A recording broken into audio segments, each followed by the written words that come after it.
साथियों, इस वीडियो के अंदर मैं आपको बताने वाला हूँ, अगर आप फाइनेंशियल ईयर 25-26 जो कि मेरा अभी करंट फाइनेंशियल ईयर चल रहा है, जो कि 1 अप्रैल 2025 से शुरू हुआ और 31 मार्च 2026 तक चलेगा, जिसकी इनकम टैक्स की रिटर्न आप 26-27 में फ़ाइल करेंगे। मीन्स 31 जुलाई 2026 तक फ़ाइल करेंगे, अगर इनकम टैक्स की डेट जो है ITR फाइल करने की डेट एक्सटेंड नहीं होती है।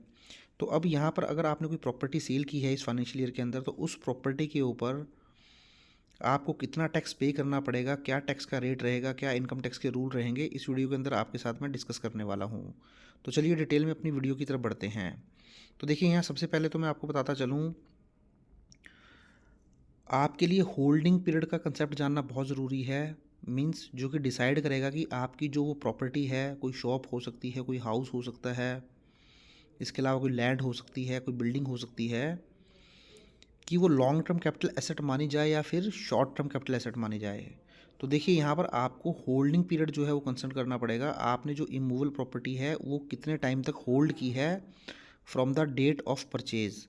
अगर आपका होल्डिंग पीरियड 24 महीने से ज़्यादा है, मीन्स अगर आपने from the date of purchase से 24 महीने मीन्स 2 साल के बाद अगर कोई प्रॉपर्टी सेल की है, तो वहाँ पर जो भी आपको लॉस होगा या फिर गेन होगा, उसको लॉन्ग टर्म कैपिटल गेन या लॉन्ग टर्म कैपिटल लॉस बोला जाएगा, क्योंकि ये एसेट आपकी लॉन्ग टर्म कैपिटल एसेट जो है वो मानी जाएगी।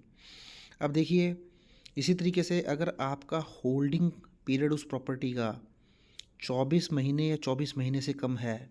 अब 24 महीने से कम मतलब आपने वो प्रॉपर्टी जब खरीदी, खरीदने के बाद 24 महीने या फिर आप बोल सकते हैं 2 साल, 2 साल के अंदर ही सेल कर दिया उसको आपने। कहने का मतलब है 24 महीने से पहले ही सेल कर दिया, सपोज़ 23वें महीने में सेल कर दिया या 22वें महीने में सेल कर दिया आपने, तो ऐसी एसेट को शॉर्ट टर्म कैपिटल एसेट माना जाता है, और उस पर होने वाले गेन को शॉर्ट टर्म कैपिटल गेन या लॉस को शॉर्ट टर्म कैपिटल लॉस जो है वो बोला जाता है।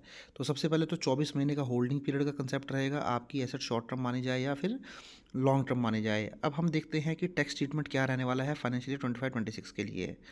तो देखिए, अगर मैं टैक्स ट्रीटमेंट की बात करूँ, अगर प्रॉपर्टी आपने 23 जुलाई 2024 से पहले परचेज़ की है, तो परचेज़ डेट यहाँ पर बहुत ही इंपॉर्टेंट रोल प्ले करती है।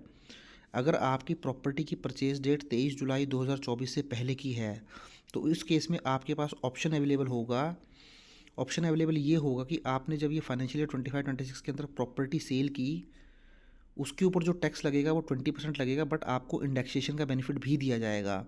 इंडेक्सेशन का बेनिफिट का मतलब ये हुआ कि आपने अगर कभी प्रॉपर्टी परचेज़ की है 23 जुलाई 2024 से पहले, सपोज़ आपने 2015 में कोई प्रॉपर्टी परचेज़ की थी, उस टाइम वो 10 लाख रुपए की परचेज़ की थी।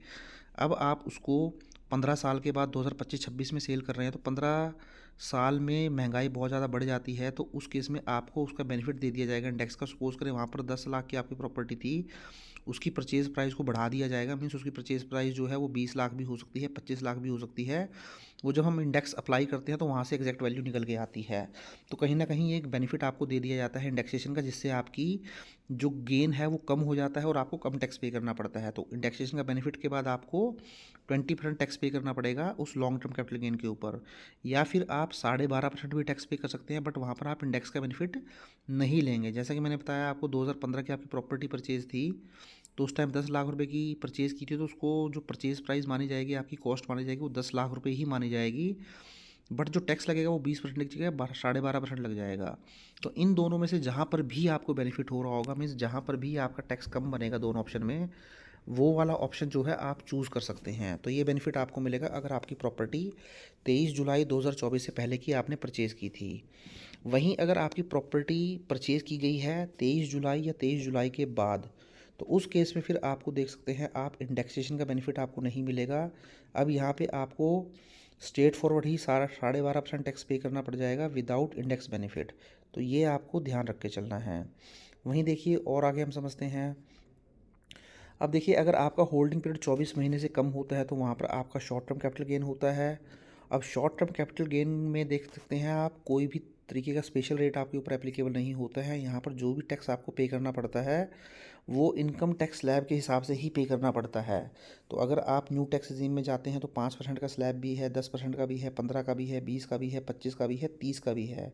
तो जिस भी स्लैब में आप फॉल करेंगे, सपोज़ अगर आप एक सैलरीड पर्सन है, आपकी इनकम 20 लाख रुपए है, तो उस 20 लाख के अंदर ये जो आपको शॉर्ट टर्म कैपिटल गेन होगा 2 लाख, 3 लाख, 4 लाख, जो भी इसकी वैल्यू होगी वो जुड़ जाएगा और ये इनकम टैक्स का स्लैब एप्लीकेबल हो जाएगा न्यू टैक्स रिजीम का। जैसे 4 लाख तक कोई टैक्स नहीं है, 4 लाख से 8 लाख 5%, 8 से 12 10%, 12 से 16 15%, 16 से 20 20%, 20 से 24 25% और फिर जो है उसके ऊपर जो है वो 30%। तो ये वाला इनकम टैक्स का स्लैब आपके ऊपर एप्लीकेबल हो जाएगा। तो साथियों, इसके अलावा देख सकते हैं आप, क्योंकि मैंने आपको बताया कि शॉर्ट टर्म कैपिटल गेन के ऊपर आपका जो है इनकम टैक्स स्लैब एप्लीकेबल हो जाता है, तो इनकम इंडेक्सेशन मिलने का तो कोई सवाल ही पैदा नहीं होता है। तो इस तरीके से अगर आप भी कोई प्रॉपर्टी सेल करते हैं फाइनेंशियल ईयर 25-26 के अंदर, तो वो लॉन्ग टर्म या शॉर्ट टर्म के हिसाब से आपको इस तरीके से जो है वो टैक्स पे करना पड़ेगा। Thank you very much.